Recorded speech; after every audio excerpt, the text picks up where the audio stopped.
Assalomu alaykum hammaga. Kechagi berilgan masalalarni yechimini tayyorlashni boshlaymiz. Hop, birinchi masalamizda manba tomonidan yaratilgan davriy to'lqinlarning to'lqin vannasidagi yuqoridan ko'rinishi tasvirlangan. Hop, to'lqin vannasining yon tomonidan ko'rinishi quyidagi qaysi biriga to'g'ri keladi? Hop, bu masalaga to'g'risi umuman tushunmadim. Adashmasam mana shundoq bir vanna sifatida aytilyapti. Bu vannamizga suv to'ldirilgan menimcha. Suv to'ldirilgan, mana bu manba sifatida berilyapti. Mana bu manba.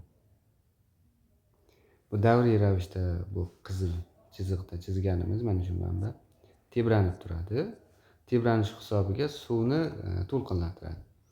Xuddi shu manba suvni mana shunday uzun navbat paydo bo'ladigan to'lqinlarni hosil qiladi.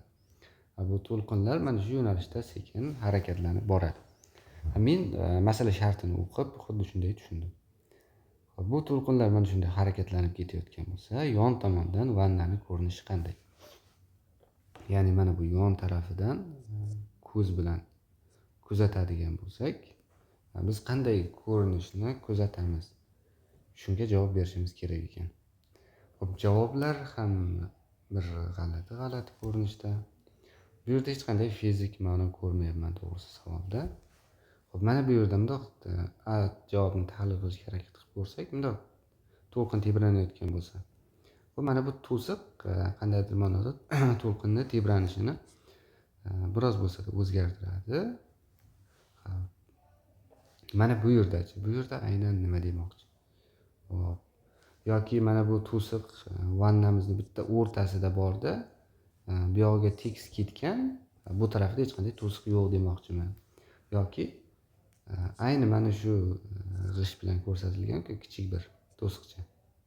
Xuddi shu to'siqcha davriy ravishda mavjudmi? Ya'ni mana bu yerda bitta bor, bu yerda bitta bor. Har bir to'lqin hosil bo'layotgan nuqtalarda bittadan mavjudmi? Bu narsani ham to'g'risi tushunish qiyin.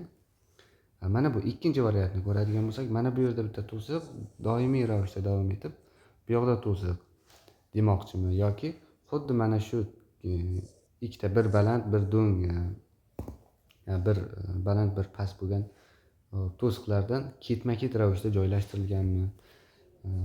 Shu narsalar haqida to'g'risi tasavvur qilish qiyin. Bu narsaga aniq javob ayta olmadim to'g'risi. Chunki aniq bir fizik ma'noni ko'rishni o'zi qiyin masala to'g'risi. Hech qanday to'siq bo'lmagan taqdirda ham manbani mana shunday vannada tebranma harakatga keltiradigan bo'lsak, xuddi shunday to'lqinlar hosil bo'lishi mumkin. Xo'p, keyingi masalaga o'tamiz, tahlil qilamiz. Bu masala bo'yicha biror bir fikrlaringiz bo'lsa, aytishingiz mumkin. Yana ham ko'rib chiqamiz. Xo'p, bu masala juda ham oddiy masala ekan. Rasmda keltirilgan davriy to'lqinning to'lqin uzunligi necha santimetr? Xo'p. Demak, ikkita do'nglik orasidagi masofa bitta to'lqin uzunligiga teng bo'lar edi.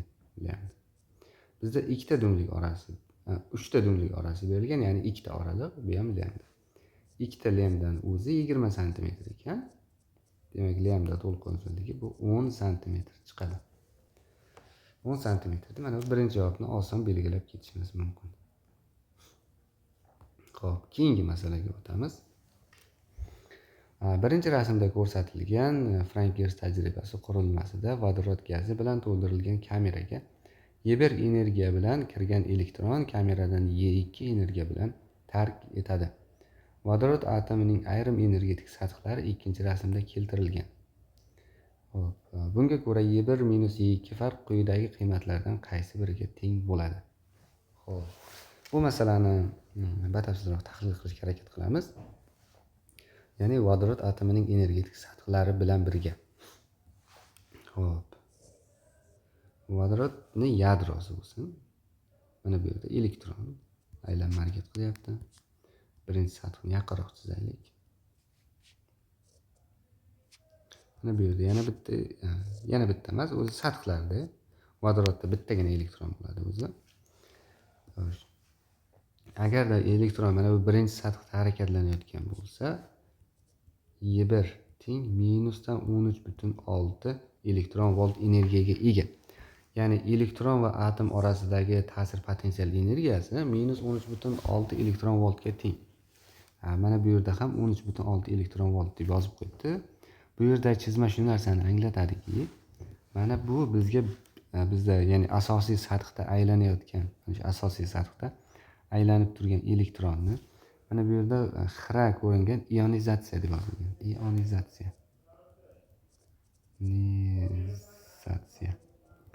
Ionizatsiya, ya'ni mana shu 13,6 elektron volt, mana bu 13,6 elektron voltni beradigan bo'lsak, mana shu aylanayotgan elektronga foton yordamida bu elektron to'laligicha atomdan ajralib chiqib ketadi va natijada mana bu yerda atomimiz musbat zaryadlangan ion, elektron ham manfiy zaryadlangan ion sifatida hosil bo'ladi.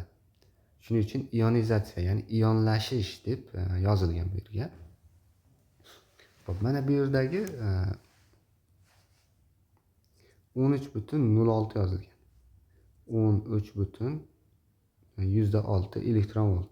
Bu 5-sath ekan. Demak, mana shunday sathlar, mana bu birinchi, ikkinchi sath, uchinchi sath deb qaraydigan bo'lsak, birinchi sathda, ya'ni asosiy sathda turgan elektronni 5-ga chiqarishimiz uchun, 5-sathga chiqarishimiz uchun bizga mana shu 13,6 elektron volt energiya berishimiz kerak ekan. Asosiy sathdan 4-sathga chiqarishimiz uchun 12,75 elektron volt berishimiz kerak.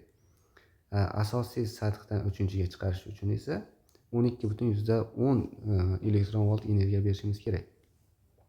Asosiydan 2-sathga chiqarishimiz uchun 10,2 120 elektron volt energiya berishimiz kerak deb tushuntiryapti bizda mana bu energetik sathlarning grafik ko'rinishi. Xo'p, endi masala shartiga qaytadigan bo'lsak, demak, mana bu yerdan Y1 energiya bilan kirib keldi va Y2 energiya bilan chiqib ketyapti. Xo'p, demak, Y1 energiya bilan kirgan elektron, masalan, Y1 energiyasi bo'ladigan bo'lsa, ichkaridagi vodorod gazlarining xususiyati shundayki, ya'ni diskret qiymatga ega ma'lum bir energiyalarni yuta oladi.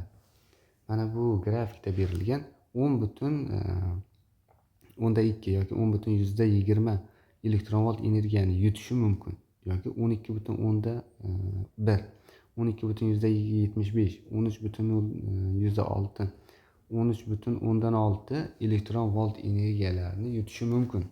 Boshqa energiyalarni yuta olmaydi. Ya'ni mana buni o'rtasida turgan 11 elektron volt energiyani yutishi mumkin emas. Demak, vodorod atomining diskretligi, ya'ni energiyalarning diskretligidan shu narsa kelib chiqadi. Ayni mana shu jadvalimizda berilgan sonlarning miqdoriga teng bo'lgan energiyalarnigina yutishi mumkin.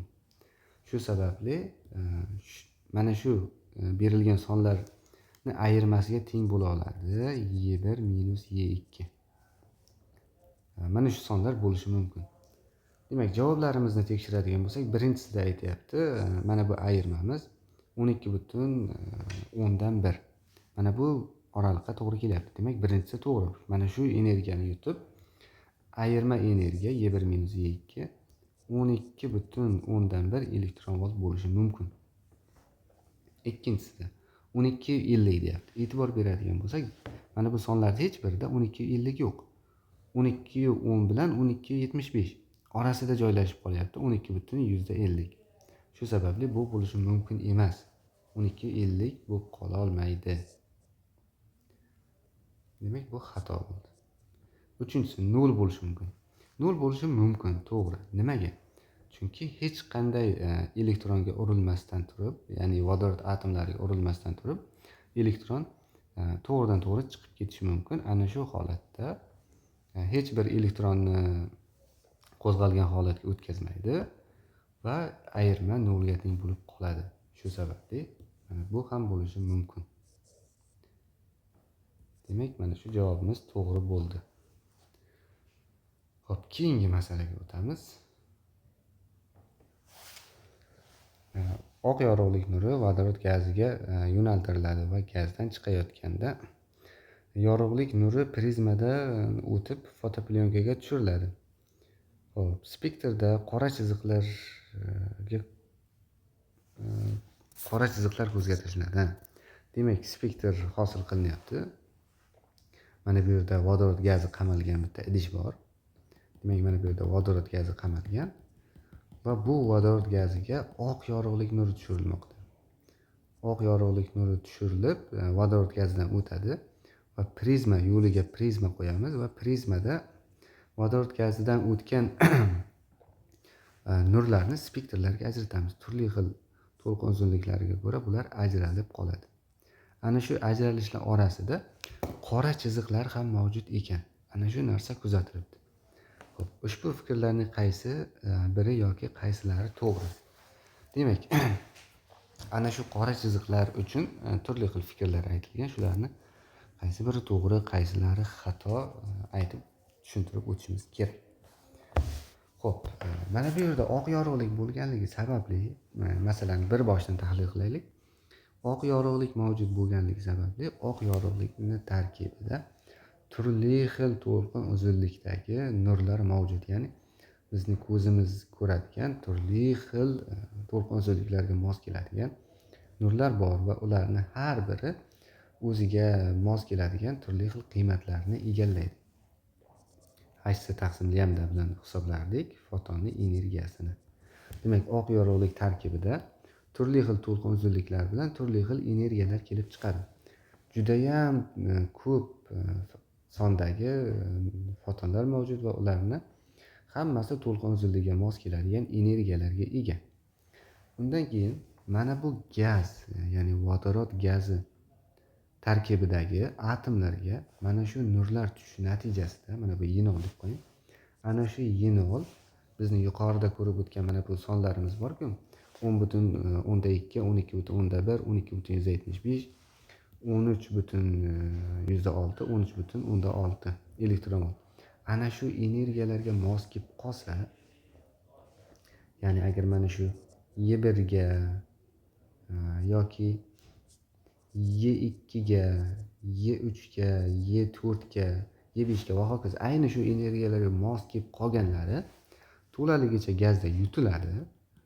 Elektronni atom atrofidagi orbitasini ko'tarishga sarf bo'ladi-da, shu yerda yutilib qoladi.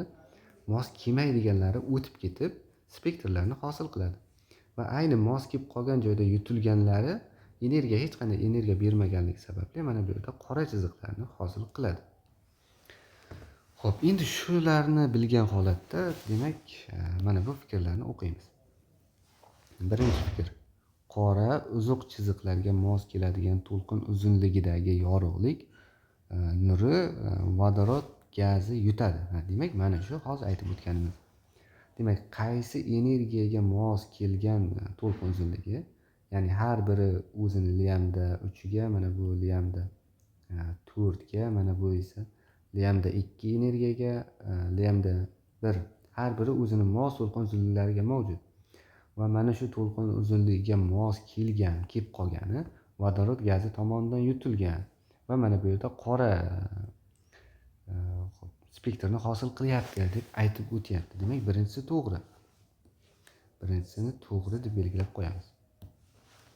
Xo'p, ikkinchisi: yutilish spektridagi shtrixli chiziqlarni Rezerfordning atom modeli bilan tushuntirib bo'lmaydi.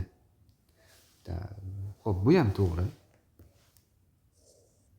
Rezerfordning modeliga ko'ra, markaziy yadro bor, uni atrofida elektronlar xuddi planetalarga o'xshab aylanma harakat qiladi deyilganida va diskret qiymatlarga ega ekanligini aytib o'tmagan. Ya'ni ma'lum bir energiya yutilib, qolganlar to'g'ridan to'g'ri o'tib ketadi. Ana shu ma'lum yutilgani ayni mana shunga mos keladigan bir diskret qiymati qora chiziqni hosil qilishi haqida fikrlar aytmagan. Ya'ni Rezerford uni klassik nazariya bilan, diskretlik, ya'ni kvant nazariya bilan emas, klassik nazariya bilan tushuntiradi. Shu sababli bunaqa deskertlikni rezervuarni modeli tushuntirib bera olmaydi. Uchinchisi, Borning atom modeliga ko'ra, qora chiziqlar atomning energiya sathlarining kvantlanish natijasida yuzaga kelgan. Bu ham to'g'ri.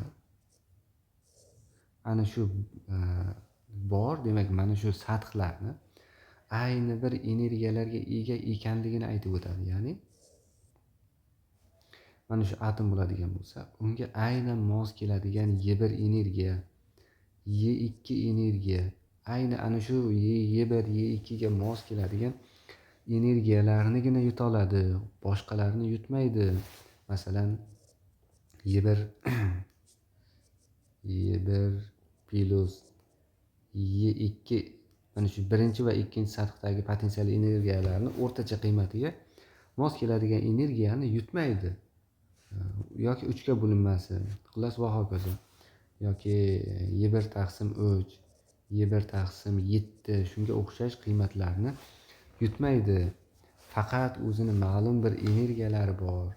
Ya'ni bu energiyalar mana bu yerda yozilgan qiymatlari ayni mana shu qiymatlarga mos keladigan energiyalarni yutishini aytib o'tyapti. Demak, xuddi shu sababli demak, mos kelib qolgani qaysidir mana Y1 bo'lishi mumkin, Y2, Y3, Y3. Bu yerda millionta to'lqin uzunlikda million xil to'lqin uzunligi bo'lsa, hammasini o'zini ma'lum energiyasi bor. Ana shuni mos kelib qolgani yutiladi va qora chiziqni hosil qiladi deb tushuntirishi mumkin. Shu sababli mana shu uchinchisi ham to'g'ri hisoblanadi. Xo'p, shu yerda yechimlarni yakunlaymiz. Qolganlarini keyingi videoda tahlil qilamiz.